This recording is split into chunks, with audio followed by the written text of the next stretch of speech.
Welcome back, guys. In part 1, we showed you how to disassemble everything and get to this point. In this episode, we're going to show you how to install the timing chain. I'm showing you the timing marks here being at 12 o'clock at top dead center for both the cams and for the lower crank here. And this is the general orientation of how the belt is going to go around all the pulleys. Okay, I'm zoomed in here, and you want to have everything nice and tight around both the cam pulleys, the crank pulley, and the water pump. You want all that area to be nice and tight. And the last thing that you're going to hook on is going to be the tensioner pulley. And so you can see I'm pulling all the slack out, and I'm using what looks like a little plastic bike tool, or you can use any sort of plastic tool or even like a flathead screwdriver. And you want to pry this belt right onto the pulley just like that and push it into place. So I don't know why I didn't finish it in this video. I just for some reason did it off video and the camera did not pick it up, but this is what you need to do. Once the belt is on, you must now go back and tighten the tensioner into place, because remember, we left it unscrewed quite a bit to allow for more slack. So you must go back in and tighten down our tensioner. You can get to both tensioner bolts with the torque wrench, but with the bottom one, that's always harder. You just need the long 1/4 inch extension with the little U-joint adapter with some electrical tape around it. And I was able to torque both of them down this way. I haven't seen this in any other video.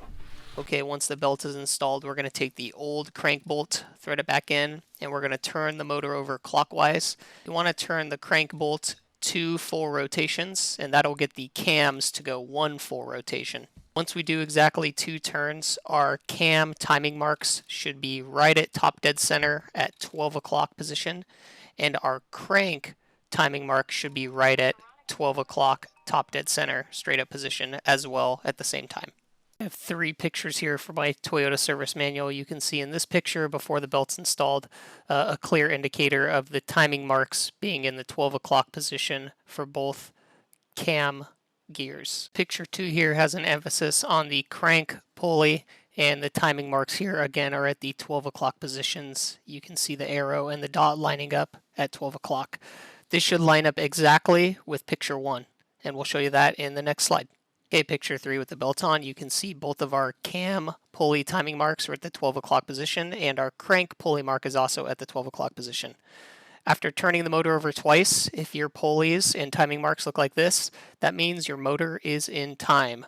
And if it does not look like this, that means the belt slipped a tooth and you need to take it off and reset everything and do it again. So make sure your engine bay looks like the pictures that I just showed. So again, my cam is going to be at top dead center here with both the lines, and my crank pulley is also at top dead center with both the lines. And again, I apologize, I have no idea how I skipped videoing this part after the belt was installed. Once you're 100% sure the timing is set up correctly, now you can go ahead and remove the pin that holds in the tensioner.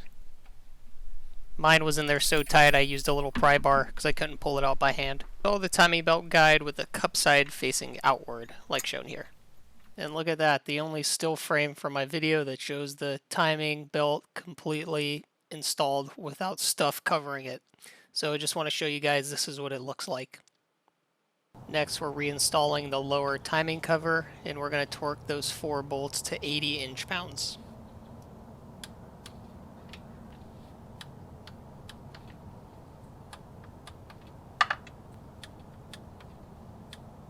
Install the 2 small bolts holding this little wiring loom up here, and I did those to 80 inch-pounds as well. Now gently install the crankshaft pulley and then rotate it around slightly until the key fits into the groove. You'll feel it click into place like I did here. Now you're going to hand thread your brand new OEM Toyota crank bolt here. It must be a brand new bolt, and you'll see there is some thread locker already pre-applied from Toyota. So we're going to hand thread this in here at first, and then we'll torque it to 217 foot-pounds.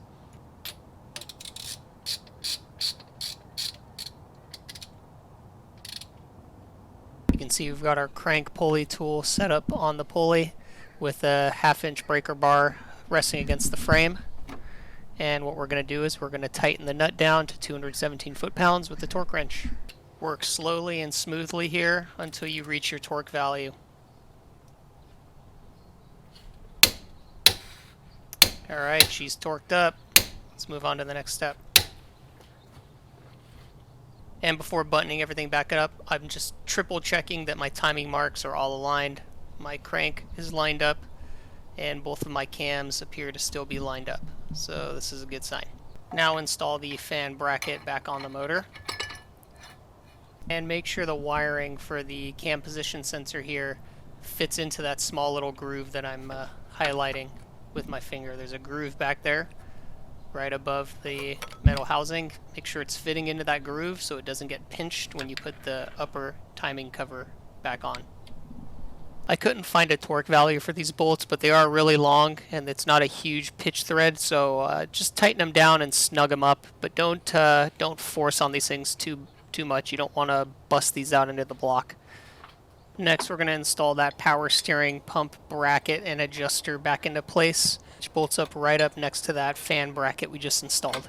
Next, we're going to install the upper timing cover. It's got 6 bolts that are torqued to 80 inch-pounds, and just make sure that you check the gasket before you place it back on and make sure that the gasket doesn't have any cracks or that it's not peeling. And also make sure that you did not pinch that wiring loom for the cam position sensor on the passenger side that we showed in a previous clip.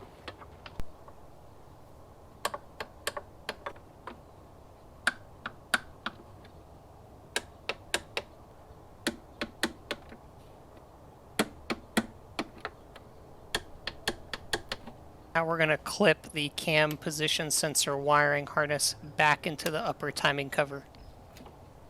Now we're going to bolt the oil dipstick tube back into place, and this bolt is 71 inch-pounds. And reinstall the dipstick tube. We're going to install both of the fan pulleys the way that I'm showing you here, installing them the same way they originally came off the vehicle. Next, we're going to install the fan with the built-in fan coupling here and get our bolts on here by hand and then tighten them down. Now you're going to go ahead and put them little sausage fingers to work. Not going to be able to torque those fan shroud bolts, but get them nice and tight. And once you're done with that, you got them all 4 tightened up, and then we're going to start getting our belts installed here.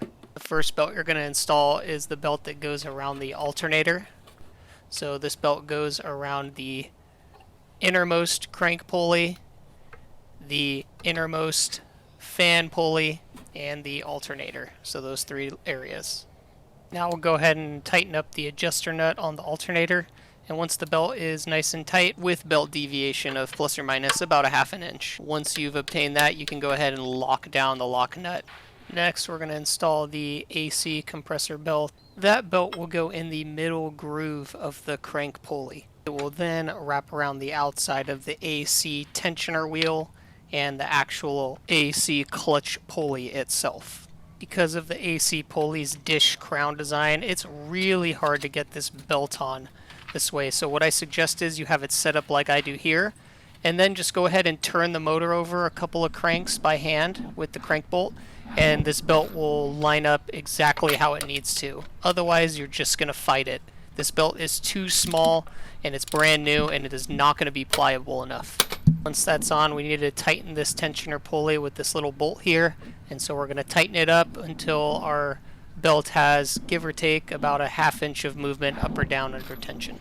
Once that's done, and you can see my belt's tight here, we need to tighten up the center pulley here that I put my flashlight on.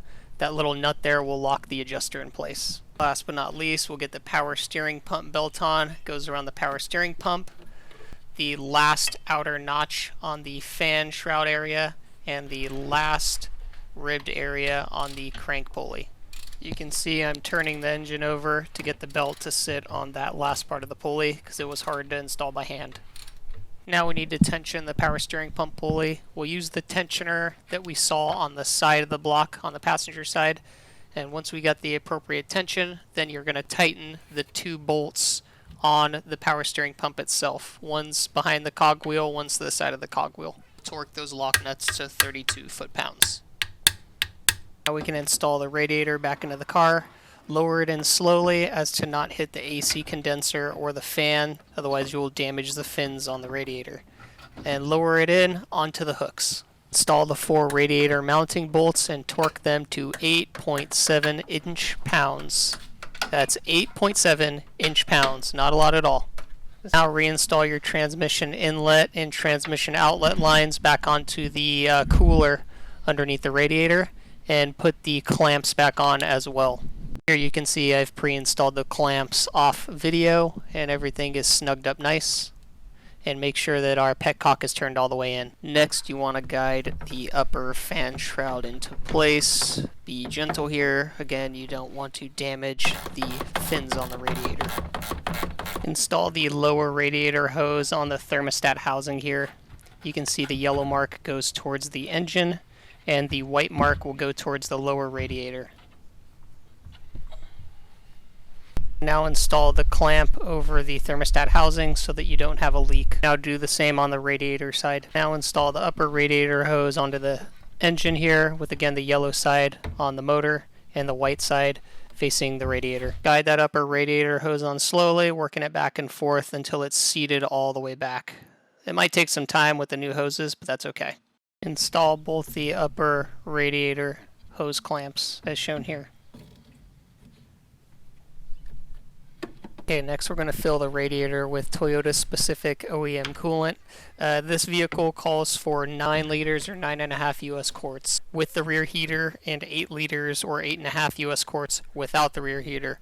I am going to be using Toyota's pink super long life coolant because I've drained the whole system out, but Toyota recommends using the Toyota red long life coolant for this vehicle. That'll be up to you. They used to have a TSB service bulletin for this that said you can mix and match. They have now taken that away, so just be advised.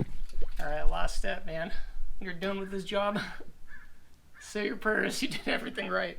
Do note that I did fill the reservoir with coolant, and I'm leaving some coolant in the yellow bin here to allow it to bleed.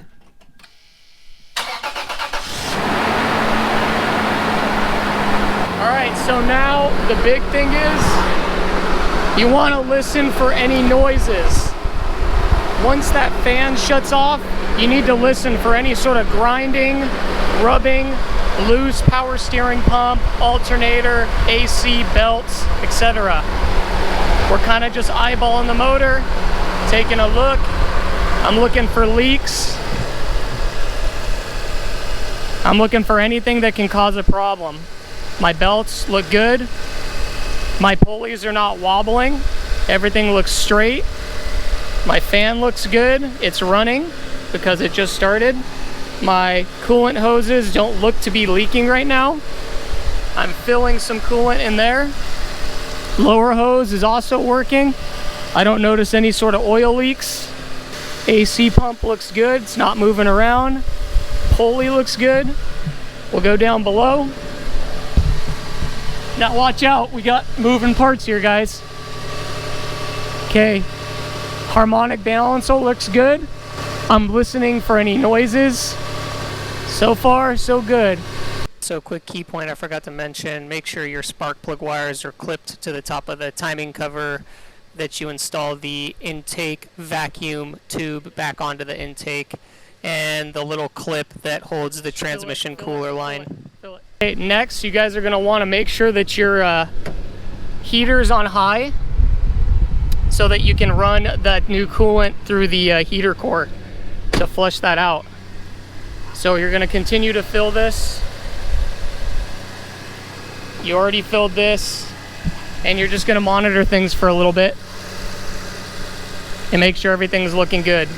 Once we're happy with the radiator bleed and the car hasn't overheated, we can go ahead and reinstall our front grille here and click it into place. Be gentle because it's all hard plastic clips. I hope you guys enjoyed this walk along video on the timing belt repair, and if it helped you perform this job, please give this video a like so that YouTube can show it to other viewers and DIYers just like you. And if you enjoy automotive repair content, please consider subscribing to my channel. Liking these videos helps to get them shown to a greater audience, and subscribing helps my view count and helps me to produce these videos for you guys.